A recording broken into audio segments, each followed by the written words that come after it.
नमस्कार। तनु की जुबानी चैनल में आपका स्वागत है। हमारी आज की कहानी है नौकरानी। मैं मेरे पति रोहित के साथ एक बड़े शहर में रहती हूँ। मेरे पति की अच्छी नौकरी है। नौकरी करते अभी उन्हें 2 साल हुए हैं।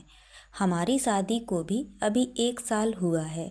शादी के बाद मैं उनके यहाँ साथ रहने आ गई। उन्होंने एक अच्छी सोसाइटी में एक किराए का मकान लिया है। पास में कई बड़े बड़े घर हैं।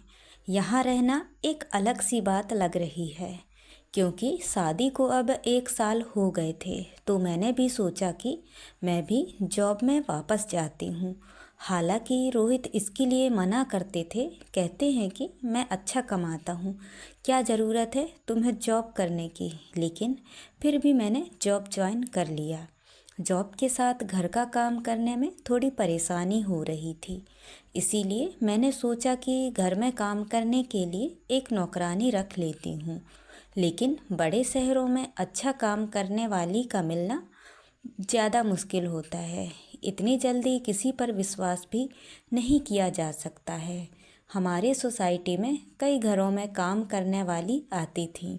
सोसाइटी में मैंने तलाश की। आसपास के घर में काम करने वाली से मैंने बात किया, लेकिन कोई भी अब और ज़्यादा काम लेना नहीं चाहती थी। इसीलिए सभी ने मुझे मना कर दिया। मैंने यह बात रोहित को बताई और उन्हें ही कोई काम करने वाली को ढूंढने को कहा। रोहित ने कहा कि वो कुछ करते हैं। कुछ दिन के बाद उन्होंने घर पर एक काम करने वाली को रख लिया। रोहित उन्हें पहले से जानते थे।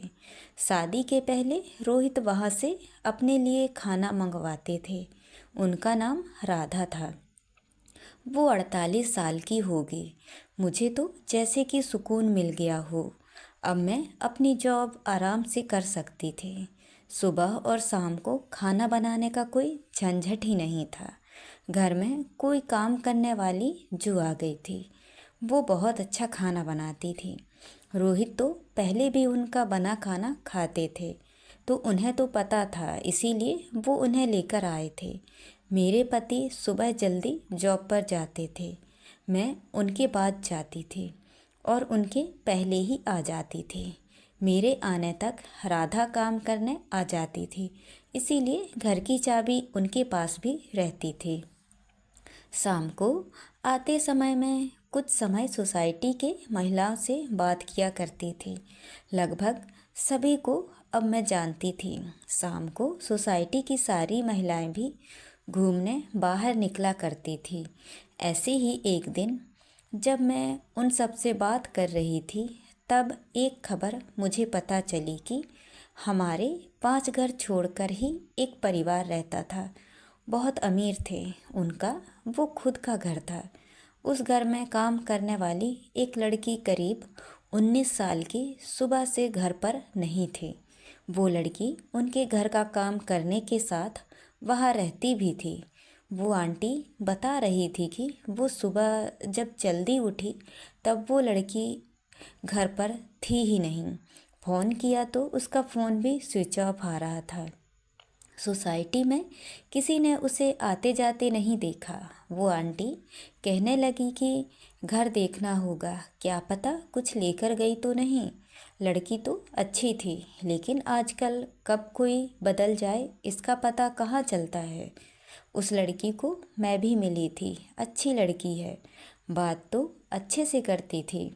इतना ज़्यादा मैं उसे जानती नहीं हूँ। शाम की सारी बातें और घूमने के बाद मैं घर आई।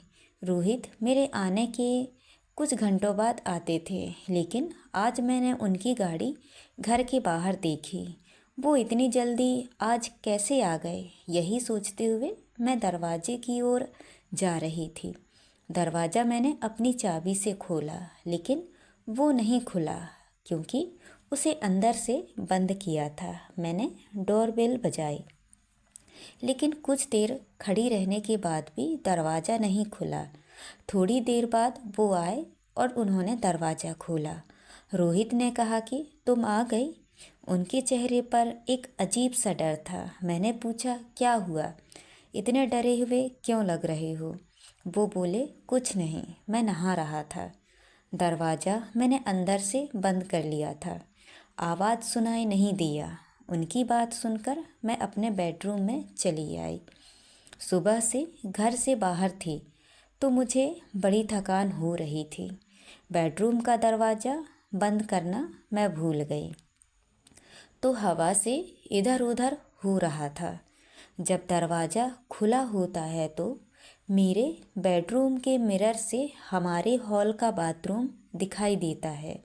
मैं मिरर के आगे खड़ी होकर अपना मेकअप निकाल रही थी कि मुझे वो लड़की मिरर में दिखी, वो भी हमारे हॉल के बाथरूम में।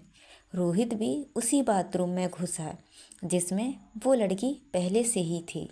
यह सब मैंने क्या देखा, मुझे यकीन ही नहीं हुआ। इतना देखने के बाद मेरे बेडरूम का दरवाज़ा बंद हो गया हवा से। मुझे अब बाहर का कुछ दिखाई नहीं दे रहा था। मैं अपना सर पकड़कर अपने बिस्तर पर बैठ गई। मैं सोच रही थी कि बाहर जाकर देखूं और जो भी मैंने देखा वो सब गलत हो। मैं धीरे धीरे अपना बेडरूम का दरवाज़ा खोलने के लिए गई। मैंने दरवाज़ा खोला तो बाथरूम का दरवाज़ा तो खुला था, लेकिन रोहित और वो लड़की दोनों ही वहाँ नहीं थे। मेरी स्थिति उस समय क्या थी मैं बता भी नहीं सकती। मैं यह सोच रही थी कि रोहित उस लड़की को कैसे जानता है। वो लड़की जब से यहाँ आई है तब से रोहित के साथ क्या कर रही है और अब रोहित उसे लेकर कहाँ गया है। मैंने सोचा कि मैं रोहित को फ़ोन करूं। मैंने उसी समय फ़ोन किया। रोहित ने कुछ देर बाद फ़ोन उठाया। मेरे कुछ पूछने के पहले ही रोहित ने कहा कि मुझे कुछ काम आ गया है, बस थोड़ी देर में आता हूँ। इतना कहकर रोहित ने फ़ोन काट दिया। वो मुझसे झूठ बोल रहा था। आखिर ऐसा क्या कर रहा था जो उसे मुझसे झूठ बोलना पड़ रहा था। मैं अपने आंसू रोक रही थी, अपने दिल को समझा रही थी कि रोहित से बैठकर एक बार बात कर लूं। अभी से कुछ भी मत सोच, शायद कुछ और बात होगी। लेकिन फिर यही ख्याल आता है कि आईने में मैंने उसे देखा है। थोड़ी देर बाद हमारी काम वाली राधा भी आ गई। उसने मुझे इस तरह चिंता में देखा तो पूछा कि मैडम क्या हुआ। मैंने उसे कुछ नहीं कहा और अपने कमरे में चली गई। रोहित करीब 2 घंटे बाद घर आए। उनकी शक्ल देखने पर मुझे गुस्सा आ रहा था। मैंने पूछा कि कहाँ गए थे। वो बोले, ऐसे ही कुछ काम आ गया था। वो फिर मुझसे झूठ बोल रहे थे। मुझे बहुत गुस्सा आ रहा था, लेकिन मैंने अपने गुस्से पर काबू किया क्योंकि घर में राधा थी। मैं नहीं चाहती थी कि यह बात बाहर जाए। मैंने सोचा कि रात में इस बारे में रोहित से बात करूंगी। हम लोग दोनों खाने के लिए टेबल पर बैठे थे। राधा खाना लगा रही थी।